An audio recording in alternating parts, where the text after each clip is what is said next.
યાત્રાધામ પાવાગઢ ડુંગરમાંથી નીકળી હાલોલમાંથી પસાર થતી વિશ્વામિત્રી નદી ડેવલપમેન્ટ માટે વંદે વિશ્વામિત્રી પ્રોજેક્ટ હેઠળ કામગીરી હાથ ધરવા હાલોલ નગરપાલિકાની કારોબારી બેઠકમાં નિર્ણય લેવાયો હતો। હાલોલ નગરની કારોબારીની બેઠક મળી હતી, જેમાં હાલોલ નગરપાલિકા દ્વારા વિશ્વામિત્રી નદીના ઉદ્ગમ સ્થાનથી 75 કરોડના ખર્ચે હાલોલના મધ્યમાંથી પસાર થતી નદીનો વિકાસ કરવામાં આવનાર છે।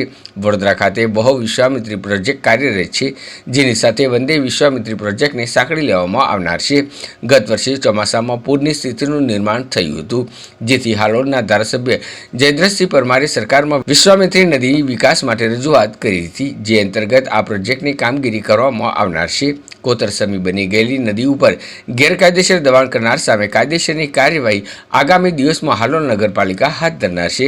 હાલોલ નગરના તળાવો ઇન્ટરલિંકિંગ કરી ભૂગર્ભ જળસ્તર ઊંચું લાવવા માટેની કામગીરી કરવા અંગે પાલિકાની કારોબારી બેઠકમાં નિર્ણય લેવામાં આવ્યો હતો।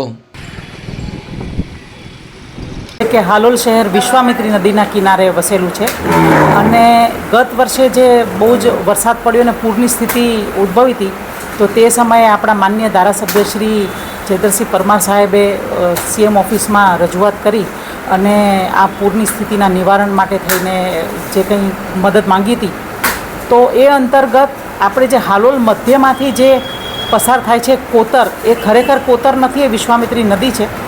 તો એનું ડેવલપમેન્ટનો જે પ્લાન છે 75 કરોડ રૂપિયાનો, એ પ્રોજેક્ટ જે છે એ સરકારશ્રીમાં સાદર આપણે કરી રહ્યા છીએ।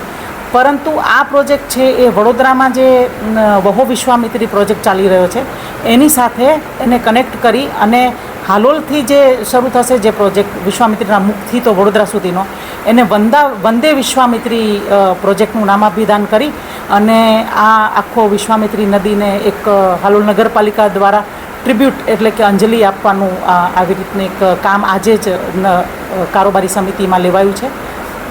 ચીફ ઓફિસર હિરલ ઠાકર, હાલોલ નગરપાલિકા।